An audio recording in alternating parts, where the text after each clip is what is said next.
बिस्मिल्लाहिर्रहमानिर्रहीम। अस्सलाम वालेकुम नादरीन, आप यूट्यूब चैनल देख रहे हैं, मैं इमरान खान हूँ। नादरीन, सबसे पहले सुहेल अफरीदी साहब की एक वीडियो जारी की गई और एयरबाय न्यूज़ इसके बावजूद वो वीडियो चलाता रहा कि सोशल मीडिया पे साबित हो गया थोड़ी देर के बाद कि ये वीडियो जाली है। हुआ ये है कि एक वीडियो पहले मंजर-ए-आम पे लाई गई और इसके अंदर एक किरदार जो है वो एक इख्तियार वली साहब हैं जो PMLN से उनका ताल्लुक है। उनका भी इसमें एक किरदार है। इस वीडियो के हवाले से दावा यह किया गया और एयरवाई पे हेडलाइन चलाई गई कि यह वीडियो 9 मई की है और इस वीडियो में Suhail Afridi corps commander house के ऊपर लाहौर में हमला कर रहे हैं। अब ये 2 नंबरी 10 मिनट पे सोशल मीडिया ने पकड़ ली, क्योंकि सुहेल अफरीदी तो 9 मई वाले दिन लाहौर में था ही नहीं। सुहेल अफरीदी तो 9 मई को लाहौर में आया ही नहीं। और ये जो वीडियो है ये बाकायदा पहले बहुत सारी जगहों पे मौजूद थी सोशल मीडिया पे, और इस वीडियो का रिकॉर्ड निकालकर सामने रख दिया गया कि ये वीडियो 16 मार्च 2023 की है। 9 मई को सुहेल अफरीदी लाहौर में नहीं थे। अब एयरवाई से जब रब्ता किया तो एयरवाई में जो हमारे दोस्त हैं वो ये बताते हैं कि जनाब क्या करें, किधर जाएं। व्हाट्सएप आ जाता है और उसके बाद और ये एयरवाई नहीं कहता, बहुत सारे और मीडिया के जो दोस्त हैं वो भी ये बताते हैं। अब मेरे जो पाकिस्तान में दोस्त हैं वो ये क्लेम कर रहे हैं कि उन्होंने जब एयरवाई में रब्ता किया तो एयरवाई के जो लड़के वहां काम करते हैं वो कहते हैं हम क्या करें, किधर जाएं। वो बताया जी कि आपकी हेडलाइन खराब साबित हो गई है, जाली खबर साबित हो गई है, अब तो इसको बंद कर दें। वो कहते हैं जी नहीं बंद कर सकते, हमें पता है कि हमारी खबर का फैक्ट चेक हो गया है, पता चल गया कि हमारी खबर बाउंस होगी है, गलत साबित होगी, लेकिन नहीं बंद कर सकते। वजह यह है कि व्हाट्सएप के ऊपर हुक्म आ जाता है, वीडियो आ जाती है कि जनाब ये लगानी है और इसको आपने हेडलाइन में चलाना। तो चला रहे हैं, मीडिया का मुंह काला कर रहे हैं। अब एयरवाई पाकिस्तान के अगर टॉप 5 चैनल अगर आप निकालें तो उनमें एक चैनल है, यानी जो बड़े चैनल है पाकिस्तान में, इसमें एयरवाई है, एक्सप्रेस है, जियो है, और इसमें 1-2 चैनल आप शामिल कर दें, ऊपर नीचे होते रहते हैं। दुनिया टीवी एक बड़ा चैनल है, ITV बड़ा चैनल है, और इसी तरह 1-2 और चैनल है। समा टीवी एक बड़ा चैनल था, लेकिन जो उन्होंने हरकतें की हैं अलीम खान के खरीदने के बाद, तो उसके बाद तो बेचारा कहीं रहा ही नहीं, ना 3 में ना 13 में। जो लोग उस चैनल को चलाने वाले थे वो सारे लोग चैनल छोड़कर चले गए, इक्का दुक्का को छोड़कर। बहरहाल ये अब इसके बावजूद कि ये खबर जाली साबित होगी, ना माफी मांग रहे हैं ना खबर वापस ले रहे हैं, ये ढिठाई है। अब मैं आपको बताता हूं अंदर की खबर कि ये हो क्या रहा है और हो क्यों रहा है। आप गौर करें कि पिछले तकरीबन कोई 24-48 घंटे में आपने बहुत सारी ऐसी चीजें देखी कि जैसे आप हैरान हो गए कि ये क्या हो गया, सारे इकट्ठे खोल दिए, यानी टाउटों के पट्टे खोल दिए, एकदम सारे के सारे मैदान में आ गए। गुज़िश्ता 1 हफ्ते की गेम आप उठा लें चलें, कोई एक नजरिया आ गया, किसी जगह पे कोई एक दूसरी चीज आ गई, कहीं पे सोए हुए बंदों को जगा दिया गया, कहीं पे जो है वो बदतमीजी का तूफान खड़ा कर दिया गया। आप ना अगले 27-28 दिन अब ये तमाशा देखेंगे, क्योंकि ये नवंबर का महीना है, ये आपने याद रखना है।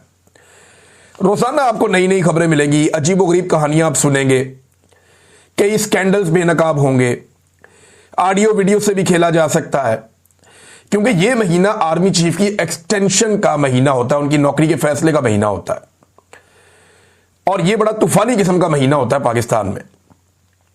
जब तक फैसला नहीं होता तब तक ये हर 3 साल के बाद आता है, इसमें आर्मी चीफ को तब्दील होना होता है या उसको एक्सटेंशन मिल जाती है। तो सोशल मीडिया की तवज्जो हटाओ मुहिम इस वक्त जारी है।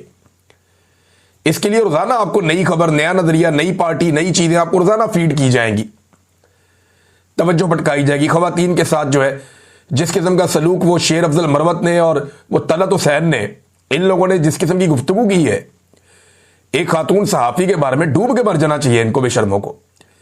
भाई हम सबके घरों में खवातीन है, आप ऐसे तो नहीं कर सकते। अगर आपकी किसी खातून पे आमने सामने बहस हो जाए वो एक अलग बात है, लेकिन आप उसके कैरेक्टर के ऊपर तो इस तरह नहीं कर सकते। मेरी बदतरीन मुखालफत है, मरियम नवाज साहिबा ने बड़ी ज्यादती भी की है, लेकिन इसके बावजूद मैंने कभी उनकी निजी जिंदगी पे एक लफ्ज नहीं बोला हुआ, कभी नहीं बोला मैंने। भाई उनकी पॉलिटिक्स के ऊपर बात करें, आपको उनकी बात पसंद नहीं, आप उसके ऊपर बात करें, आप उनके खिलाफ इस किस्म की घटिया गुफ्तगू नहीं कर सकते। लेकिन ये की जा रही है, उसकी 2-3 वजूहात हैं। एक तो ये है कि ये कैरेक्टर बिल्कुल इररेलेवेंट हो गए, चाहे सहाफत में चाहे सियासत में, कोई इनकी तरफ तवज्जो ही नहीं देता। तो अब ये गंद उछाल के तवज्जो लेना चाह रहे हैं कि जनाब देखें हम कितने गंदे, हम कितना गंद फैला रहे हैं आपके लिए, हमारी तरफ तवज्जो करें, नजर करम करें। ये इनका रीजन मुझे समझ आता है। तो नाज़रीन, बहुत सारी चीजें आपको जो है ना वो अब बहुत सारे पुराने गुब्बारों के अंदर हवा भरी जाएगी और नवंबर के बाद बतदरीज ये सिलसिला रुक जाएगा। नवंबर के महीने में आपको रोजाना नई नई कहानियां सुनने को मिलेंगी। अभी आप देखें इमरान इस्माइल साहब वो एक के बाद एक टॉक शो कर रहे हैं, सोशल मीडिया पे आ रहे हैं, फवाद चौधरी साहब भी आ रहे हैं। इमरान इस्माइल साहब की अपनी वीडियो है जिसमें उन्होंने इमरान खान साहब को टाटा बाय बाय किया हुआ है कि भाई मैं नहीं आता, अब मैं जा रहा हूं। अब वापस आ गए हैं। और देखें जब उन्हें निकाला गया था तो वो खुशी से तो नहीं गए होंगे, मार मार के सबसे पार्टी छुड़वाई थी। फवाद चौधरी हो, इमरान इस्माइल हो, अली जैदी हो, बाकी लोग हों, असद उमर हो, नहीं मार खा सके, छोड़ दी इन्होंने पार्टी। अब जिन लोगों ने मार खाई हुई है वो कहते हैं जी हम तो इनको नहीं आने देते। फिर ये अलग पंगा है, ये फैसला इमरान खान ने करना है। लेकिन देखें ये लोग भी एकदम बहुत ज्यादा मुतहर्रिक हो गए नवंबर के महीने में। मुझे उसके पीछे ना ये इनकी बदनीयती नहीं लगती, लेकिन इनको थोड़ा रूम दिया गया, क्योंकि मेरी साथियों से बात हुई कि यार शाह महमूद कुरैशी से मिलना इतना ही आसान है। अभी एक और भी बीमार होकर पहुंचे हैं, मियां महमूद रशीद साहब को भी अस्पताल शिफ्ट किया गया है।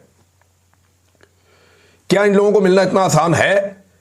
तो जो जर्नलिस्ट है लाहौर में उन्होंने मुझे कहा, उन्होंने कहा जी बिल्कुल आसान नहीं है। जब तक कि आपके ऊपर नजर करम ना हो, आपको मौका ना दिया जाए, आप जाकर नहीं मिल सकते। ऐसा नहीं है कि आप मुंह उठाकर जाएंगे और जाकर आपकी मुलाकात हो जाएगी शाह महमूद कुरैशी साहब से या किसी और से। यह बाकायदा प्लान के तहत होता है और इनको मुलाकात के लिए बाकायदा ऐसा लगता है बुलाया गया था। ये जो जर्नलिस्ट है लाहौर में उनका दावा है। बाकी लोग भी मिलने की कोशिश करके देख ले, वो कह रहे जी हमने कोशिश की है, वहां तो इतना कड़ा पैरा है कि वो ऐसे मिलने नहीं देते। लेकिन एक के बाद एक चीज आप सुनेंगे, और एक्सटेंशन की ख्वाहिश जो है ना, हमने इसको नहीं भूलना। एक्सटेंशन की ख्वाहिश एक ऐसी बीमारी है जिसने पाकिस्तान को अंदर से खोखला कर दिया। शख्सियत परस्ती से निकलकर इदारों को प्रोफेशनल अंदाज में चलाने की जरूरत है और इसी से यह मुल्क आगे बढ़ेगा। जब जब पाकिस्तान में मार्शल लॉ लगता है या किसी आर्मी चीफ को एक्सटेंशन मिलती है, पाकिस्तान का बहुत नुकसान होता है, पाकिस्तान हमेशा पीछे चला जाता है। और आज इन्हीं एक्सटेंशनों की वजह से और इन्हीं मार्शल लॉ की वजह से हम पूरे खित्ते के अंदर सबसे पीछे रह गए। और पाकिस्तान का देखें ना, असल में फैसला ही तो आर्मी चीफ का फैसला ही तो असल फैसला होता है। ये जो इलेक्शन होते हैं ना कौमी असम्बली, सूबाई असम्बलियों के, ये छोटा इवेंट होता है। इसमें वो हुक्मरान आते हैं जिनके इख्तियारात बड़े महदूद होते हैं। ये जो आर्मी चीफ की तब्दीली एक्सटेंशन होती है, ये बहुत बड़ा इवेंट होता है। इसमें वो हाकिम आता है जिसके पास सारी पावर्स होती हैं। उल्टी गंगा बह रही है ना पाकिस्तान में कि आर्मी चीफ को वजारत दिफा के अंडर होना चाहिए, लेकिन पूरा का पूरा मुल्क आर्मी चीफ के अंडर में होता है। ये हम जानते हैं, आइन में नहीं लिखा, लेकिन ये हकीकत है। आइन के अंदर नहीं लिखा। आपके वजीर आजम को जाकर अक़वाम मुत्तहिदा में खड़े होकर यह कहना पड़ता है, अमेरिका का जो सदर है वो आपके आर्मी चीफ से पहले मिलता है। यह एक हकीकत है, इससे हम आंखें बंद तो नहीं कर सकते ना। तो ये बड़ा इंपॉर्टेंट महीना है और इसीलिए आपको बहुत सारी खबरें लगातार ऊपर नीचे सुनने को मिलती रहेंगी। मैंने साथियों से पूछा है कि जाके कोई ऐसे मिल सकता है शाह महमूद कुरैशी साहब को, तो उन्होंने कहा जी नहीं, इतना आसान नहीं है, ऐसे ही कोई जाकर नहीं मिल सकता। नाज़रीन, इमरान खान साहब के हवाले से एक चीज मैं आपको बताना चाहता हूं, क्योंकि बात छिड़ी है तो मैं आपके सामने रख देता हूं कि कभी आपने सोचा है बतौर पाकिस्तानी कि पाकिस्तानियों की अक्सरियत ने इमरान खान को वोट डाला। ज्यादातर पाकिस्तानी इमरान खान को वजीर आजम देखना चाहते हैं। उन्होंने इंतखाबी निशान के बगैर किसी का वोट उठा के वहां फेंक दिया, दूसरे का वहां, तीसरे का वहां, फिर भी निकल निकल के उन सब ने वोट डाला। इमरान खान साहब को 2/3 अक्सरियत लोगों ने दिलवाई, लेकिन पूरी अवाम ने जिसके साथ खड़े होकर दिखाया, पाकिस्तान के सरकारी मुलाजिमीन की जुर्रत आप चेक करें कि अवाम की मर्जी और मंशा के खिलाफ 2.25 साल हो गए हैं, ना आप उस आदमी को सुन पाते हैं ना देख पाते हैं। ऐसा कभी नहीं हुआ, किसी के साथ नहीं हुआ जो इमरान खान के साथ हो रहा है। कलभूषण यादव की भी वीडियो आ जाती है अपनी फैमिली से मुलाकातों की, इमरान खान की नहीं आती। ये बात आप जहन में रखें।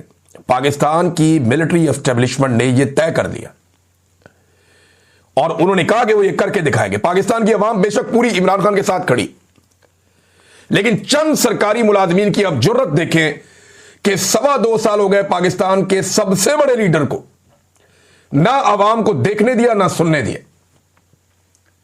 ना उसकी वीडियो बाहर आती है, ना उसकी ऑडियो बाहर आती है, और ना वो पब्लिक के सामने लाया जाता है। यह है जिद। इसको कहते हैं जुल्म, इसको कहते हैं जबर और जमहूरियत का कत्ल जो पाकिस्तान में हो रहा है। और पाकिस्तानी अवाम की आप बेबसी देखिए। लेकिन कब तक ये खेल, यानी तारीख याद रखेगी ना, तारीख याद रखेगी, एक एक बच्चा याद रखेगा। आज स्कूलों के बच्चे, कॉलेजेस के बच्चे, वो सारे इमरान खान को फॉलो करते हैं। ये याद रखेंगे कि पाकिस्तान की मिलिट्री एस्टेब्लिशमेंट ने पाकिस्तान के सबसे मकबूल लीडर के साथ क्या किया था। आप 50 साल बाद भी इस दाग को नहीं धो पाएंगे। भुट्टो इमरान खान की निस्बत बहुत कम मकबूल आदमी था। आज तक आप वो जख्म चाट रहे हैं जो भुट्टो आपको दे गया है। सोचें अगर इमरान खान को कुछ हुआ तो तारीख में क्या लिखा जाएगा। लोग सिर्फ ये नहीं कहेंगे कि इस वक्त कौन आर्मी चीफ था और कौन डीजीआई सही था, नहीं, पूरे के पूरे निजाम के ऊपर दाग लगेगा। मिलिट्री एस्टेब्लिशमेंट जख्म चाटती रहेगी लंबे अरसे तक, अवाम माफ नहीं करेंगे। ये मैं आज वार्न कर रहा हूं और ये होगा। और जब जब ये होगा मैं याद दिलाऊंगा, मैंने पहले कहा था, क्योंकि मैंने आपको 3 साल पहले कहा था कि आपको पहली मर्तबा टक्कर के लोग मिले, बाद आ जाओ, ये हरकत ना करना। उससे भी 2 साल पहले मैंने कहा था 2020 में कि इमरान खान आपसे पूछेगा नहीं कि मुझे क्यों निकाला, वो आपको बताएगा कि मुझे क्यों निकाला। वो हैप्पी बर्थडे टू यू नहीं कहेगा, वो आपके गले पड़ जाएगा। ये तजर्बा मत कीजिएगा। 2020 में मैंने कहा था। आज 5 साल हो गए, उस बात को साबित हो रही है ना। तो मेरी बात लिख कर ले लेंगे, पाकिस्तान की नस्लें आपको माफ नहीं करेगी जो आप पाकिस्तान के साथ कर रहे हैं। यह तारीख लिखी जा रही है, बल्कि लिखी जा चुकी है। अब पीछे क्या हटना इसमें। नाज़रीन, पंजाब बार के इंतखाबात की तरफ आते हैं। पाकिस्तान तहरीक इंसाफ ने काफी सीटें जीत ली हैं।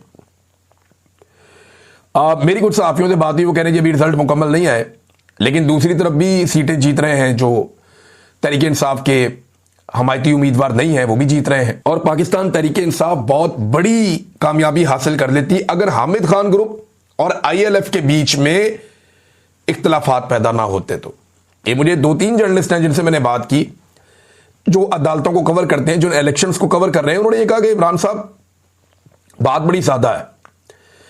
हामिद खान ग्रुप एक बड़ा तगड़ा, बड़ा जबरदस्त ग्रुप है और वो कई मरतबा इलेक्शन जीता भी है, उनके पास उम्मीदवार भी हैं, जबकि ILF के पास बहुत तवानाई है और बहुत सारे वोट हैं। अगर ये दोनों ग्रुप आपस में सही तरह जुड़ जाते तो ये 1 साइडेड मैच होता और ये मैच जीत भी जाते। लेकिन हुआ क्या कि आपसी इख्तलाफात की वजह से फायदा उठाया दूसरे ग्रुप ने, तो उनकी सिचुएशन कुछ हद तक बेहतर है। लेकिन अभी पूरे रिजल्ट आएंगे तो पता चलेगा कि हुआ क्या और हो क्या रहा है। नाज़रीन, एक मैं पहली दफा शाबाश देना चाहता हूं पंजाब हुकूमत को। वैसे तो मैं टिकटॉकर हुकूमत कहता हूं और ये जाली हुकूमत है। हुकूमत करने का जवाब तो इनके पास है नहीं, टके का जवाब नहीं है इनके पास हुकूमत करने का। लेकिन एक पेपर मैंने पढ़ा और ये खानेवाल से एक पेपर आया और असिस्टेंट कमिश्नर की जानिब से पेपर जारी किया गया, ये पंजाब हुकूमत का है। ये पेपर पढ़ने के बाद मेरा दिल किया कि शाबाश देनी चाहिए। जरा पेपर मैं आपके सामने पढ़ के बताता हूं। ये जनाब उन मौलवियों के लिए है जिन्हें या तो वजीफा दिया जाएगा या जो मसाजिद के अंदर इमाम मस्जिद का किरदार अदा करेंगे। नंबर 1, वो मौलवी इस बात का इकरार करेगा, इकरारनामा, मैं दर्ज झेल शराइत और ज़वाबित पर मुकम्मल तौर पर अमल करने का इकरार करता हूं। नंबर 1, मैं मस्जिद के प्लेटफॉर्म से किसी किस्म की मजहबी मुनाफरत, फिरका वराना या इश्तियाल अंगेज तकरीर या बयान नहीं करूंगा। नंबर 2, मैं किसी भी किस्म की हुकूमत पाकिस्तान, रियासती इदारों या कौमी क़यादत के खिलाफ तकरीर या बयान नहीं दूंगा। नंबर 3, मस्जिद का लाउड स्पीकर सिर्फ आज़ान, खुतबा जुमा और इंतज़ामी ऐलानात के लिए इस्तेमाल किया जाएगा। नंबर 4, मैं मस्जिद को अमन, रवादारी और बामी भाईचारे के फ़रोग का मरकज़ बनाऊंगा। नंबर 5, मैं मस्जिद के प्लेटफॉर्म से किसी सियासी सरगर्मी या जमाती तशहीर में हिस्सा नहीं लूंगा। नंबर 6, मैं मस्जिद में नफरत अंगेज या फिरका वराना मवाद की तकसीम या नुमाइश की इजाज़त नहीं दूंगा। नंबर 7, मैं ज़िला और तहसील इंतज़ामिया, पुलिस और महकमा औकाफ के तमाम अहकामात पर अमल दरामद का पाबंद होऊंगा। नंबर 8, मैं जुमा, ईदैन और दीगर इज्तिमात के मौका पर नज़्म व ज़ब्त बरकरार रखने के लिए इंतज़ामिया से मुकम्मल ताउन करूंगा। नंबर 9, मैं किसी भी मौका पर अमन व अमान के क़याम के लिए हुकूमत वक्त से हर मुमकिन ताउन फराहम करूंगा। नंबर 10, मैं तस्लीम करता हूं कि अगर मैं इन हदायत की खिलाफ वर्जी करूं तो मेरे खिलाफ कानून के मुताबिक कार्रवाई अमल में लाई जा सकती है। मैं इन तमाम शराइत का इकरार करता हूं। नीचे दस्तखत है। मेरे ख्याल में जिस आलिम को या जिस इमाम को वजीफ़ा दिया जाए, सिर्फ उससे ही नहीं, बाकी तमाम जो मसाजिद के अंदर उलमा इकराम या मौलवी हज़रात मौजूद हैं, उन सब से इस तरह के कागज़ों पे दस्तखत करवाने चाहिए और उन्हें बाउंड करना चाहिए कि मस्जिद को जो है वो एक दीनी मकासद के लिए वक्फ किया जाए और वहाँ पे जो सरगर्मियाँ की जाती हैं, यानी मैं तो उलमा इकराम पे हैरान होता हूँ, वो चिल्लाते रहते हैं मरे हुए यजीद पे और मरे हुए फिरौन पे, जो आज के दौर में है उसके ऊपर तो बात ही नहीं करते और नफरत फैलाते हैं। हमेशा इन्हें इस्तेमाल